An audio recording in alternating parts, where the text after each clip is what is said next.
Tidak semangat. Ya, mulai tepuk satu.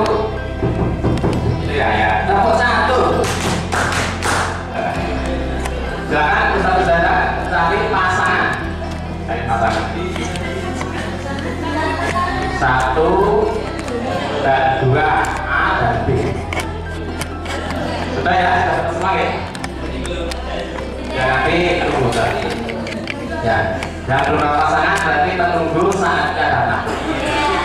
Sabar nanti. Baik, pertanyaannya adalah ya, Anda dan teman Anda ini bisa saya misalkan.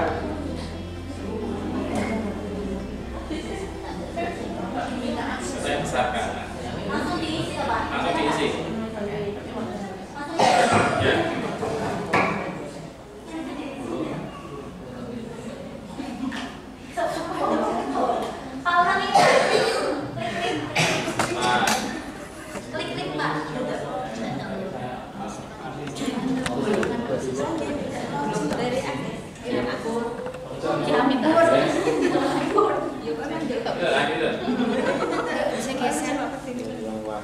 Dijawab, apakah tetap mengepal atau membuka? Alasannya apa?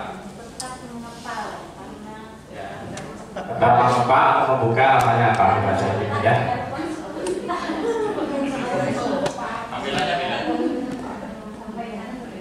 Tampilannya? Mantap. Pak Betak. Bisa buka ya? Tetap mengepal. Silakan. Buka dulu. Anda belum memiliki dokumen yang minta akses nggak, Pak? Nanti tampilannya seperti apa tampilannya? Sama nggak tampilannya? Beda. Request akses terus ya, Pak. Kita pakai akses. harus pakai akses. Akses ya? Saya buka dulu.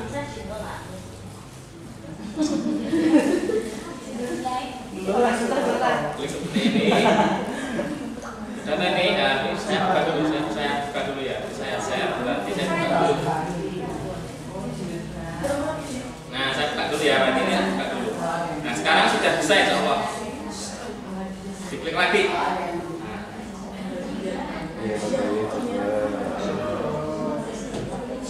Ini bisa saya besarkan. Nah. Ya, silakan Ustaz Wisata untuk menuliskan apakah pandangan tadi mengepal tetap mempertahankan atau membuka. Alasannya apa? Masa sih ditolak itu sudah. Diklik ulang. Diklik ulang. Nah, jangan bisa thread ya. Dan silakan, ini adalah part, bukan partner ya. Partner itu beda. Jambon namanya, jambon. Masih belum ada yang masuk. Harapannya minimal 5 atau 7 yang masuk dan sekian banyaknya Bapak Ibu.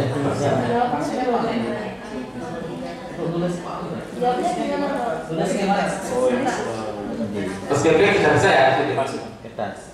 Sudah bisa. Baik. Ya, sudah masuk ini satu teman kita mengepal. Biasa. Ya. Alasannya begini. Ini dia bisa, editnya. Ini dia bisa. Satu. Karena apa? Karena ya prinsip itu aja. Nah, sudah. Bisa milih kuning, bisa milih hijau, bisa milih biru, pink, atau orange bisa dipilih. Pilih warna bisa. Mulai dari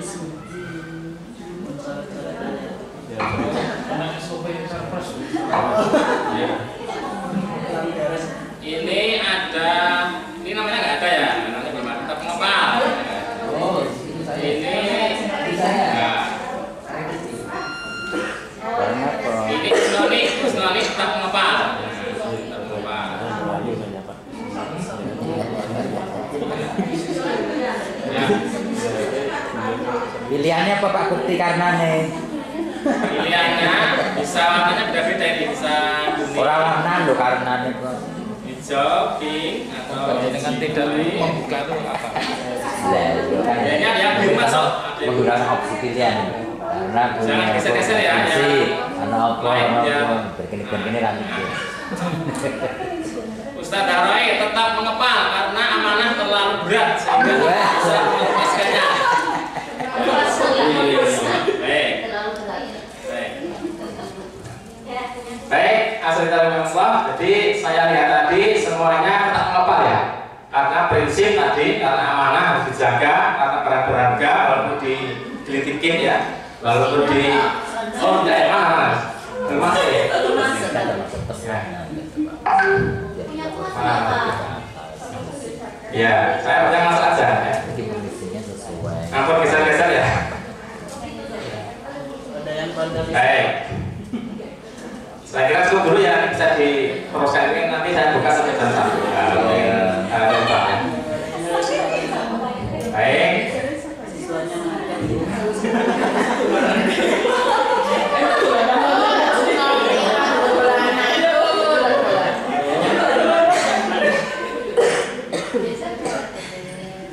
Baik, Bapak Ibu, Ustaz Sarahmatullah. Jadi ini adalah hikmahnya adalah apa? Hikmahnya adalah siapa yang bisa menjawab? Ustaz Yusuf, hikmahnya apa? Tadi kok banyak yang menjawab, mengepalkan itu. Belum kemarin itu. Gimana ditanya? Kenapa kok tadi kok dikepalkan kok kebanyakan tetap mengepal? Walaupun digoda, Rayu. diintimidasi. Karena kan tadi sudah kan hotel sesuatu yang berharga. Kita hotel itu berharga buat kita, maka ya tidak mudah untuk diberikan ke orang lain. Iya. Baik, kasih aplaus untuk Ustaz Lukman. Ya, luar biasa. Artinya apa? Artinya saya ingin menyampaikan teori. Teori ini memang dipelajari di PGP ya. Teorinya tentang tentang teori kontrol yang disampaikan oleh siapa itu? Dr. William Glasser. Ya. Jadi kalau kita sebagai guru itu sebetulnya kita nggak bisa memaksa siswa ya, nggak bisa memaksa siswa. Jadi ilusi bahwa orang dewasa memiliki hak untuk memaksa ilusi itu kan hanya apa organ, sebetulnya bisa, tapi dalam hal itu sebaiknya dari dalam diri. Jadi kita itu tugasnya bukan apa itu memberikan satu pemaksaan, tapi menyadarkan anak-anak kita, agar kita agar memiliki motivasi internal. Contoh ya, contoh. Misalnya kita pakai helm ini ya, pakai helm. Ini contoh yang sering kita lakukan sehari-hari. Nah, yang satu, ya, yang sebelah sana dulu ya, yang merah dulu ya. Memakai helm agar tidak ditilang polisi. Kira-kira apa saja? Ekstensi.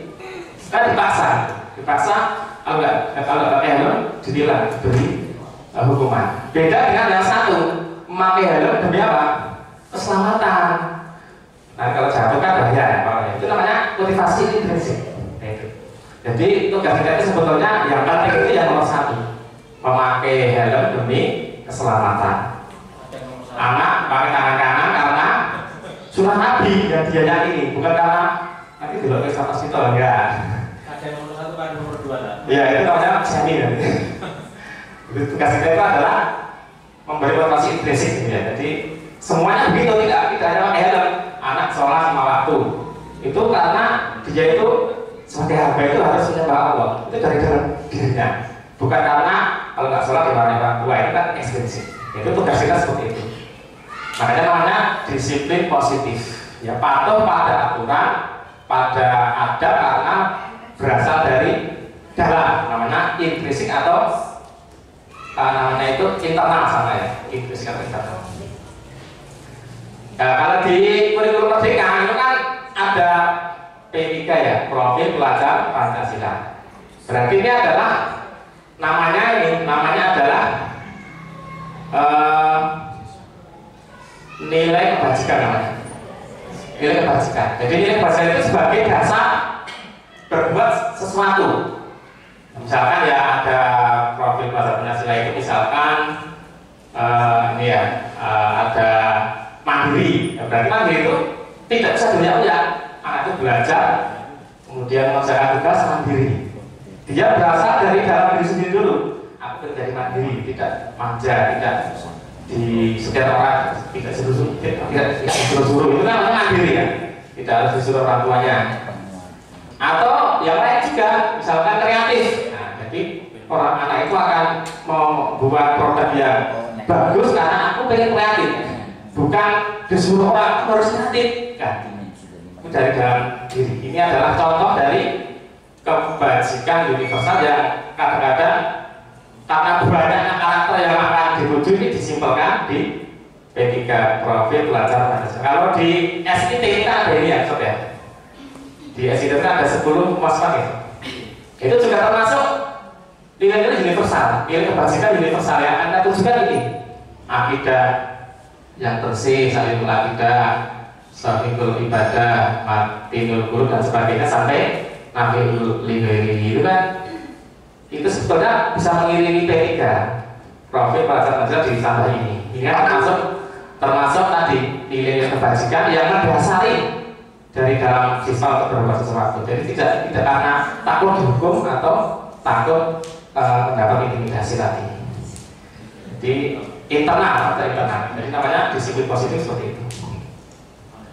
Nah, ini termasuk juga kemarin Ustaz Kasori kan menyampaikan ya, jadi ada angka 4 itu ya, amanah, kejujuran, kemuliaan, kemandirian, bersama. Jadi kalau kita menjadi wali kelas, ya amanah itu bukan berarti nggak ada kelas sekolah, bukan.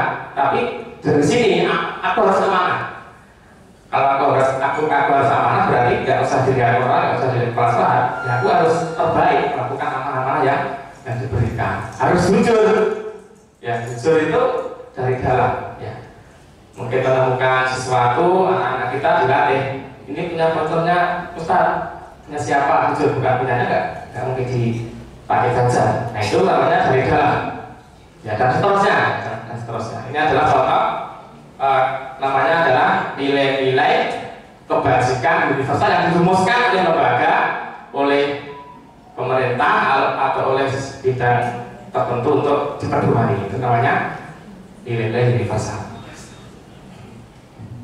Baik, selanjutnya di dalam budaya positif itu juga ada yang namanya teori motivasi ya. Nah, jadi teori motivasi itu ada 3. Yang pertama itu orang berbuat sesuatu itu untuk menghindari ketidaknyamanan. Itu level paling bawah. Jadi biar tidak dihukum, saya tak aja, tidak usah terlambat misalkan. Itu level yang paling rendah. Level berikutnya adalah melakukan sesuatu kebaikan untuk mendapat hadiah. Itu level yang kedua. Yang paling bagus ini tadi faktor internal untuk menjadi orang yang mereka inginkan dan menghargai diri sendiri. Aku adalah orang yang jujur, gitu ya. Aku adalah orang yang amanah. Jadi tidak dipaksa oleh orang, tapi berasal dari dalam hatinya. Itu teori motivasi. Ya, kemudian di dalam materi juga ada perbedaan hukuman, penghargaan dan restitusi. Ya, yang terbagus adalah yang 3 nanti ya. Kalau hukuman jelas ya bersifat satu arah, bersikap memaksa, itu aturan. Kalau kita konsekuensi itu berarti sudah terencana. Jadi ada semacam kesepakatan anak-anak. Nanti kalau kita sudah membuat kesepakatan harus dilakukan. Jadi kesepakatan yang sudah disepakati, kalau anak melanggar itu diberi sanksi. Itu namanya konsekuensi. Dan biasanya itu sesuai dengan yang dilakukan. Misalkan menumpahkan minum bulu misalnya ya, itu kan termasuk kesalahan juga, nggak sengaja. Itu juga konsekuensinya membersihkan. Itu ada hubungannya. Tapi kalau disuruh push up, nggak ada hubungannya. Itu namanya hukuman. Nah kalau konsekuensi itu ada kaitannya dengan kesalahan. Beda dengan restitusi. Restitusi itu adalah proses menciptakan kondisi bagi murid untuk memperbaiki kesalahan mereka yang mereka pilih sendiri. Contohnya, misalkan anak terlambat ya, itu kenapa terlambat? Nah, karena bangun pagi, Ustaz, bangun kesiangan. Lah, bagaimana agar besok tidak terlambat menurut kamu? Ya saya harus bangun pagi. Siapa yang bangunkan? Ya kalau di rumah ada ibu kakak, ya coba besok ya. Itu namanya siswa memilih sendiri, ya, tidak diharapkan, itu namanya observasi, ya. Itu bedanya.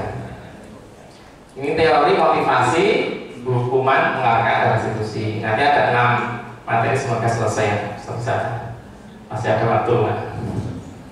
Kemudian ini kita latihan ya, latihan nanti membedakan antara hukuman, peraturan, restitusi atau yang lain. Nanti ada saya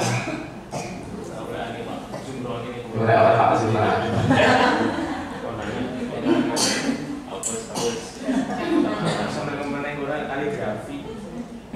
Ya. Nah ini nanti nomor berapa ya? 11. Nah ini, coba kita, nah ini, mencatat 10 kali di dalam buku kalimat saya tidak akan terulang lagi karena terlalu ini namanya hukuman atau sanksi? Atau Pak Sebaji? Coba ini nanti ada jawabannya ini. Topik apa Ustaz? Hukuman atau sanksi atau Pak Sebaji? Dengan pilih yang mana?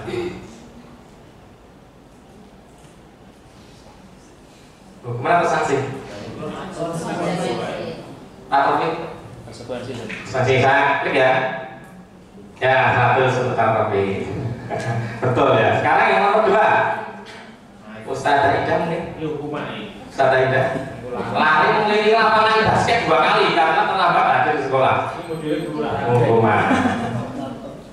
Ya 100 untuk Ustaz Ida. Sekarang Ustaz Ida. Belakangnya pas. Membersihkan coretan yang dibuatnya tidak tulis. Ya betul sekali konsekuensi. Itu bedanya. Jadi paling bawah hukuman, produk pendek dikit konsekuensi. Tapi yang bagus restitusi. Ya, yang bagus restitusi karena solusinya berasal dari anak sendiri. Nanti dia akan lebih bersemangat, lebih lama atau lebih lama dia untuk bisa memperbaiki kesalahannya. Seperti itu. Itu perbedaannya masalah seperti itu.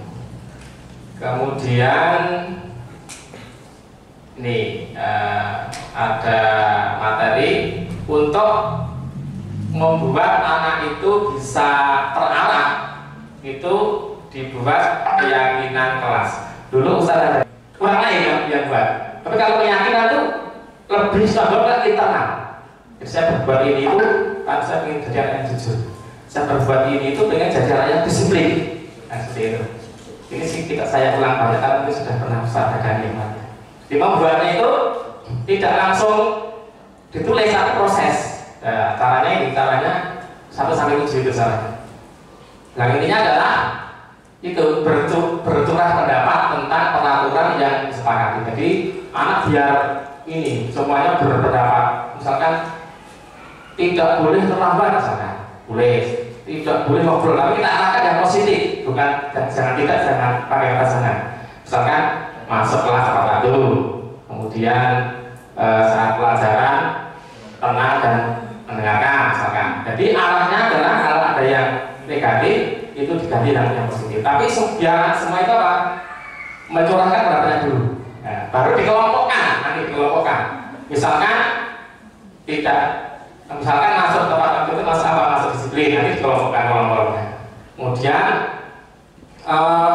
misalkan sholat, tertib dan khusyuk itu termasuk religius misalkan. Jadi nanti pada kelompokkan dan menulis keyakinan kelas itu tidak semuanya ditulis, cuma poin-poinnya aja.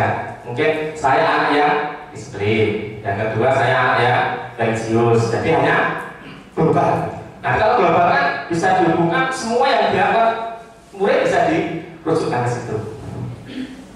Itu seperti itu maksudnya. Jadi saya kira sudah paham ya, sekalian di kelas-kelas sudah ditempel banyak itu keyakinan kelasnya. Contohnya ini. Contohnya ini ya. Ini contoh keyakinan kelas ya. Setiap anggota kelas perlu belajar ya. Senang melakukan tugas, saling menghargai, merasa aman, ya kan? Variasi-variasi contoh keyakinan kelas. Ya, selalu bersikap positif, senantiasa menjadi diri terbaik dan seterusnya. Bisa juga keyakinan sekolah. Nah, jadi disiplin itu apa saja dikelompokkan.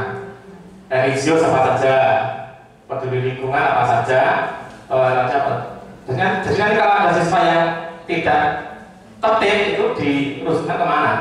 Berarti kamu tidak sesuai dengan ya kelas kita yang nomor berapa? Religius, apakah toleransi, apakah disiplin dan yang lain. Begitu langsung kita naikkan kelas. Saya kira tidak usah kita pulang. Sudah apa sudah dipraktekkan. Nah ini tidak hanya keyakinan kelas atau sekolah, keyakinan kelas yang berbasis makhluk juga bisa. Misalkan IPIN ya, bahasa Inggris. Kami yakin bahwa kami berdisiplin waktu ya, gambarnya jam gitu ya. Nomor 2 menjaga kebersihan lingkungan, nah, gambar bumi dan seterusnya. Sampai sopan, baik, jujur, peduli. Sampai nomor 4 menjaga kesehatan. Ini hanya 4 aja, nggak usah banyak. Karena kalau kebanyakan nanti malah bingung nanti kemana harus dirujukkan perbuatan siswa itu. Ini contoh ya, yang kelas dibuat seperti itu. Ya, nanti ditempel di kelas kita. Nanti kalau ada yang terlambat, nanti dirujukkan kemana yang terlambat itu. Ya, disiplin waktu berarti tidak sesuai dengan keyakinan dalam hati anak yang terlambat itu. Baik, saya lanjutkan.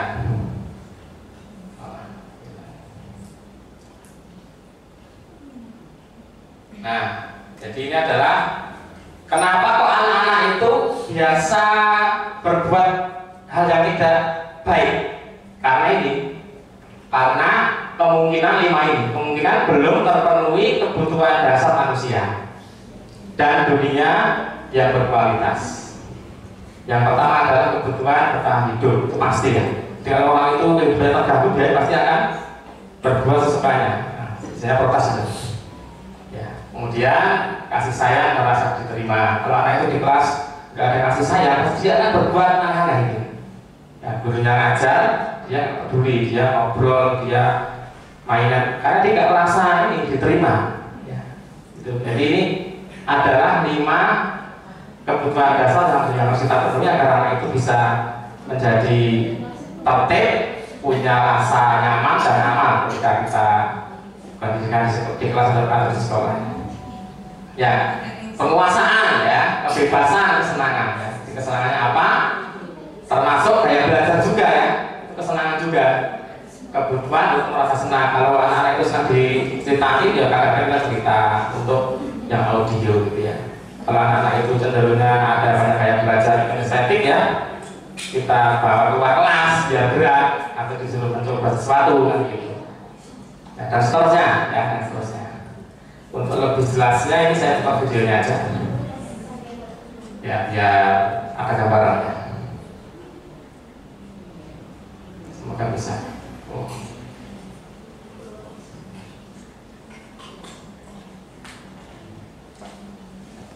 Sambil mendengarkan itu sambil istirahat, silakan.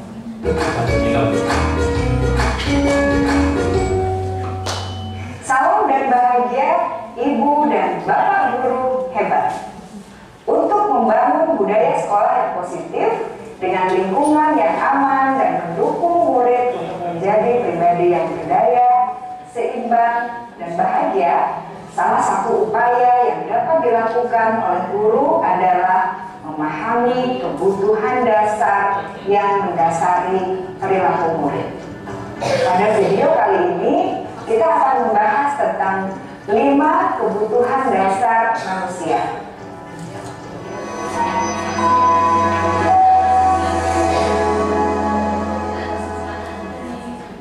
Ki Hajar Dewantara dalam salah satu kutipannya menyatakan, kita ambil contoh perbandingannya dengan hidup tumbuh-tumbuhan. Seorang petani dalam hakikatnya sama kewajibannya dengan seorang pendidik yang menanam padi misalnya. Hanya dapat menuntun tumbuhnya padi. Ia dapat memperbaiki kondisi tanah, memelihara tanaman padi, memberi pupuk dan air, membasmi ulat-ulat atau jamur-jamur yang mengganggu hidup tanaman padi, dan lain sebagainya. Ketika guru memahami kebutuhan apa yang mendasari perilaku murid, dan guru berusaha menuntun dan mendukung murid dalam memenuhi kebutuhannya secara positif, pada hakikatnya guru tersebut ibarat seorang petani yang sedang berusaha memahami kebutuhan masing-masing tanaman, dan ia berusaha memenuhi kebutuhan tanaman tersebut agar dapat tumbuh dengan subur dan maksimal. Dr. William Glasser, seorang psikiater dari Amerika Serikat, menyatakan bahwa seluruh tindakan manusia memiliki tujuan tertentu, yaitu memenuhi kebutuhan dasarnya. Ketika kelima kebutuhan dasar telah terpenuhi secara memadai, maka murid akan tumbuh dengan seimbang dan bahagia. Sebaliknya, ketika kebutuhan dasar tidak terpenuhi dengan baik, maka seseorang akan mengalami emosi negatif seperti bosan, sedih, dan kecewa. Bahkan mereka dapat melakukan perbuatan yang bertentangan dengan nilai-nilai kebajikan atau melanggar peraturan. Dengan kata lain, perilaku buruk seseorang biasanya adalah respons dari kebutuhan yang tidak terpenuhi. Namun, mereka tidak tahu cara untuk menyampaikannya.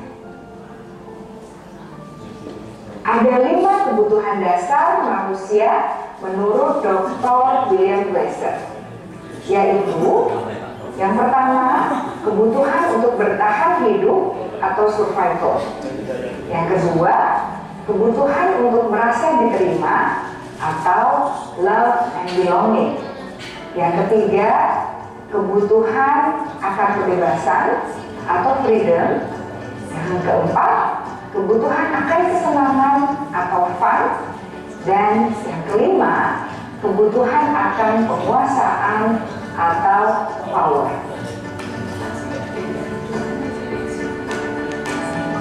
Kebutuhan dasar yang pertama adalah kebutuhan yang bersifat untuk bertahan hidup atau survival. Misalnya, kesehatan, rumah, dan makanan. Kebutuhan biologis sebagai bagian dari proses reproduksi termasuk kebutuhan untuk tetap bertahan hidup. Kebutuhan untuk merasa aman juga termasuk dalam kebutuhan ini.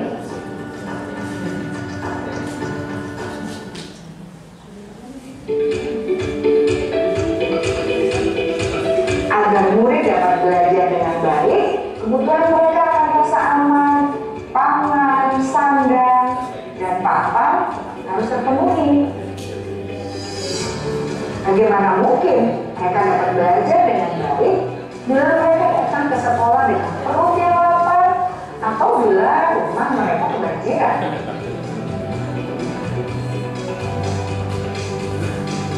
Setelah kita mengetahui kebutuhan pertama yang sebagian besar bersifat fisiologis, mari kita lihat kebutuhan kedua sampai kelima yang semuanya berhubungan dengan psikologis. Mari kita lihat kebutuhan yang kedua, yaitu kebutuhan akan perasaan diterima oleh kelompok atau komunitasnya, atau kebutuhan love and belonging. Kebutuhan ini meliputi keinginan untuk tetap terhubung dengan orang lain. Ya, saya kira cukup ya, ini cuma gambaran aja. Kalau gambaran ngantuk, agak lama. Ya, menggunakan 12 ya, masih ada ya. Ya, ini satu lagi materi yang penting nih. Jadi seorang guru itu untuk menampingi siswanya itu ada 5 posisi kontrol. Nanti kita pilih yang mana. Nantinya kita yang mana kira-kira? Penghukum atau pembuat rasa bersalah, atau teman, atau pemantau, atau manajer. Nah, ini ada filmnya juga. Jangan ngantuk, ini kita putar. Ini agak seru kali. Nah, nanti bisa kita lihat bedanya apa ya.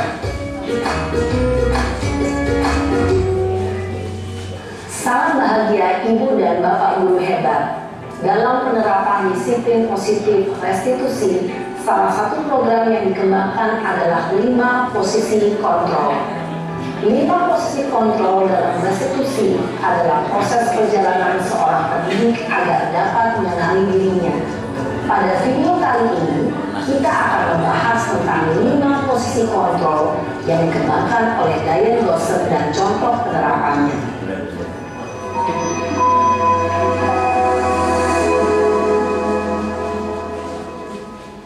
5 posisi kontrol itu adalah 1. Posisi penghukum, 2. Posisi pembuat merasa bersalah, 3.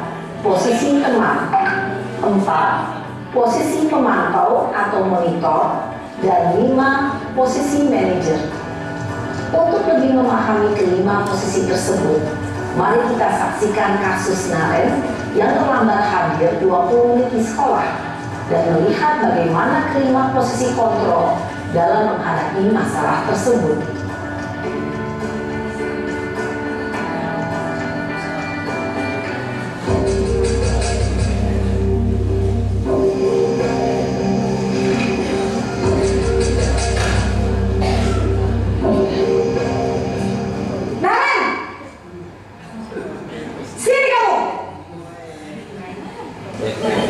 Selamat pagi Bu. Selalu terlambat. Kamu deh pasti terlambat. Aku, saya Apa? Apa coba? Alasan kamu apa lagi? Kapan sih kamu tidak terlambat?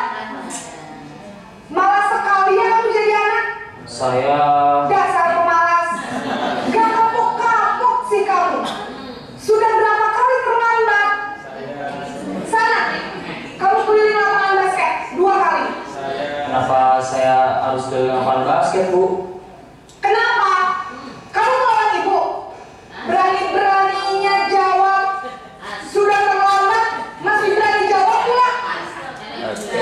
Sekarang, keliling lapangan basket 5 kali sekalian. Biar kapok. Cepat, pergi sana ke lapangan basket. Posisi penghukum biasanya berbicara dengan nada tinggi, menghardik, menunjuk-nunjuk, menyakiti, dan menyindir. Hukuman bisa berupa fisik maupun psikis. Ibu dan Bapak Guru hebat, dampak yang terjadi pada murid ketika guru berada pada posisi penghukum adalah murid cenderung akan memberontak, bahkan menyimpan dendam.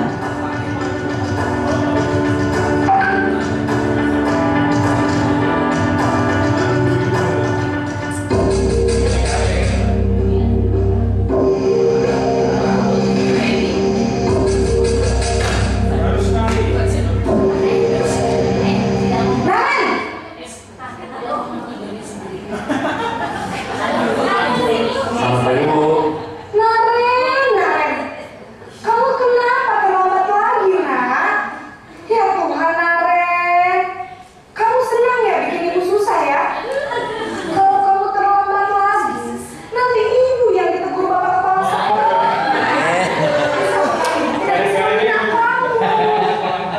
Duh, gimana ini?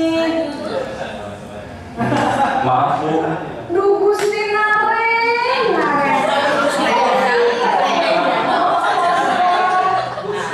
Terus, sekarang ibu harus tulis apa ini buku absen?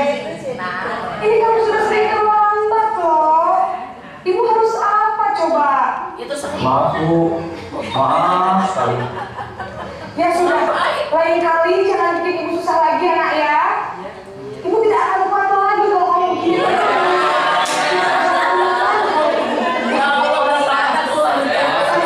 Maaf ya Bu. Maaf sekali.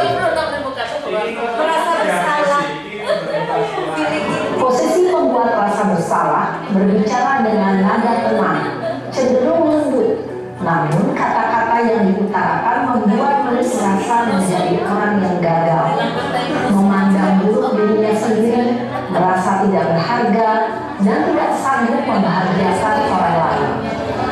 Ketika guru mengambil posisi pembuat rasa bersalah, murid akan menganggap dirinya yang bersalah dan ia akan menyimpan emosi negatif tersebut di dalam dirinya.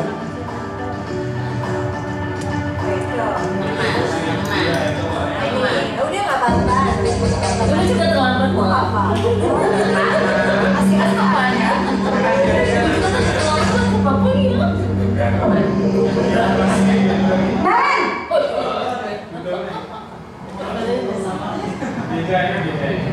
Selamat pagi, Bu. Wah, sudah jam berapa ini, Nak? Terlambat lagi ya, sayang.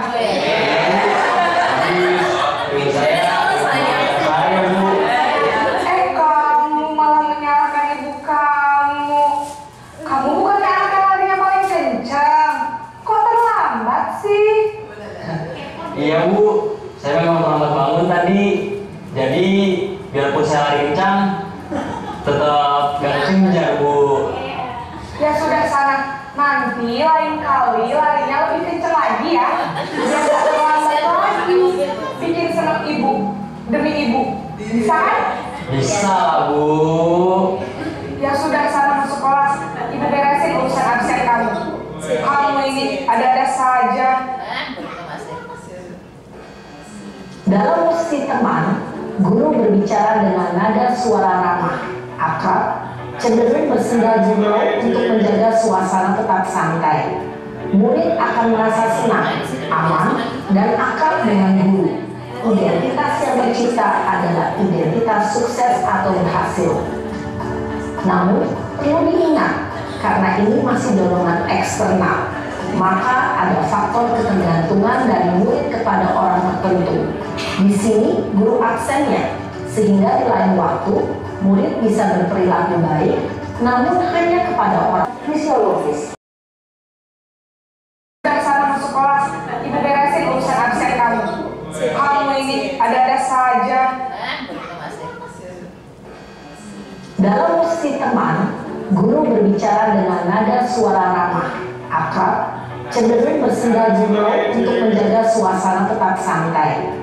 Murid akan merasa senang, aman, dan akrab dengan guru. Identitas yang tercipta adalah identitas sukses atau berhasil. Namun, perlu diingat, karena ini masih dorongan eksternal, maka ada faktor ketergantungan dari murid kepada orang tertentu. Di sini, guru absennya, sehingga di lain waktu, murid bisa berperilaku baik, namun hanya kepada orang-orang tertentu saja.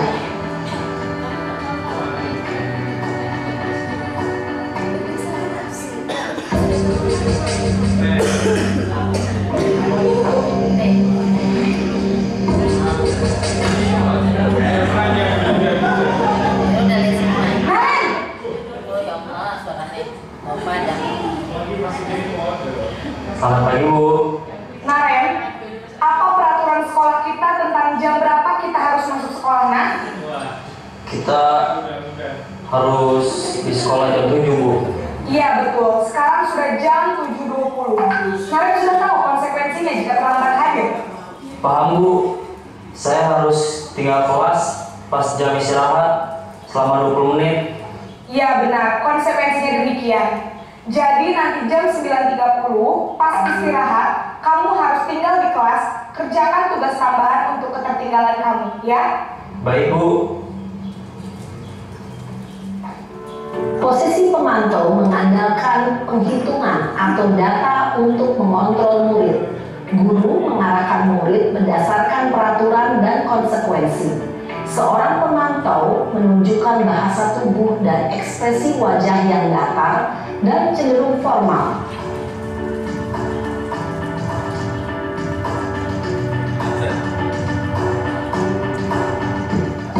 Posisi manajer yang kita harapkan adalah yang ini.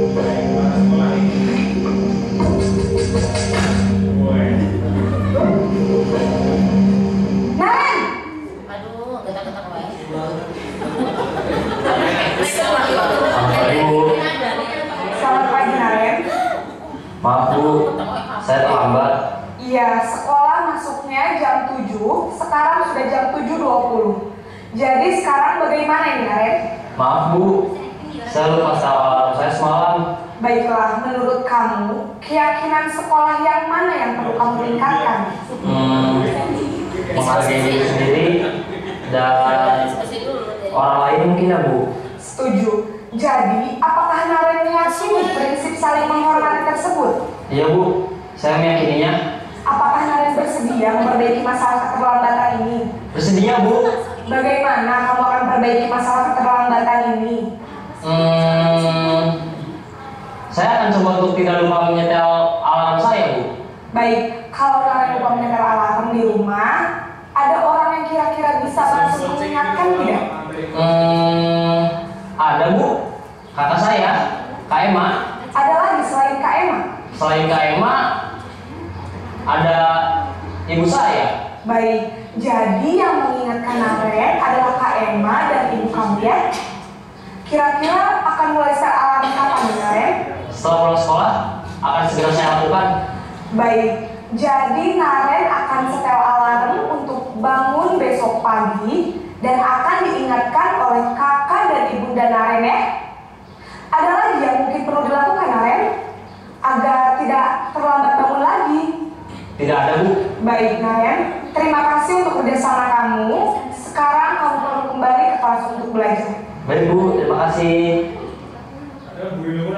Posisi manajer adalah posisi kontrol yang disarankan untuk membimbing murid memiliki sikap disiplin yang positif, yaitu murid yang mandiri, bertanggung jawab, dan dapat memecahkan masalah. Tujuan dari posisi ini adalah agar murid dapat berefleksi atas tindakannya.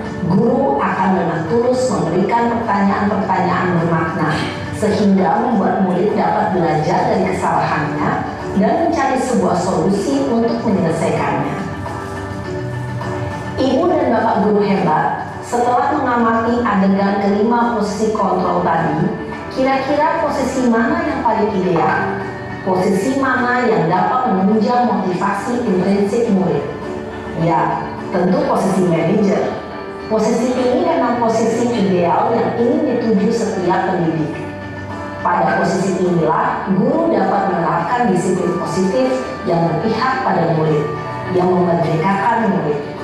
Perjalanan seorang pendidik tentunya tidak mudah untuk sampai pada posisi seorang manajer. Namun, tujuan kita pasti, yaitu menciptakan murid-murid yang mandiri, merdeka, dan bertanggung jawab. Semoga penggambaran 5 posisi kontrol yang telah diperlihatkan ini dapat menjadi ajang refleksi bagi kita semua, agar dapat terus mengasah dan menerapkan disiplin positif yang memerdekakan murid. Mari terus berlatih dan bersemangat. Selamat menerapkan. Salam dan bahagia Ibu dan Bapak guru hebat.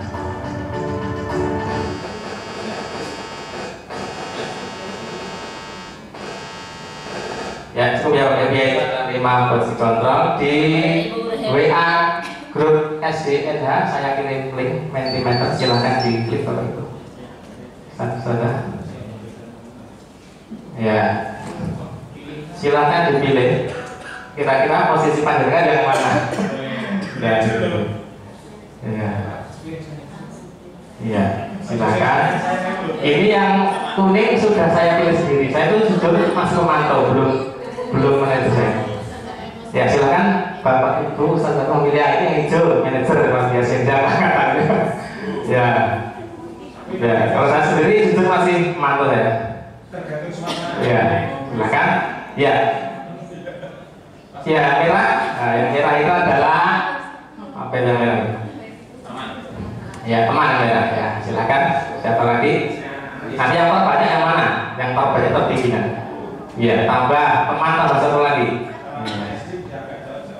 Iya, silakan dipilih. Ini ada penghukum, pembuat merasa bersalah, teman, pemantau, manajer. Nah, yang mana? Silakan Bapak Ibu, saudara, klik lagi. Ya, kita yang mana kira-kira? Ya, tambah lagi itu, Masya Allah, yang nomor 2 itu jujur berarti ya.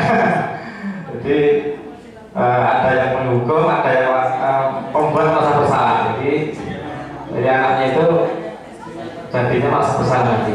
Ya. Lanjut, silahkan. Masih ada Lagi yang paling banyak nyerah. Nah, merah itu teman berarti ya.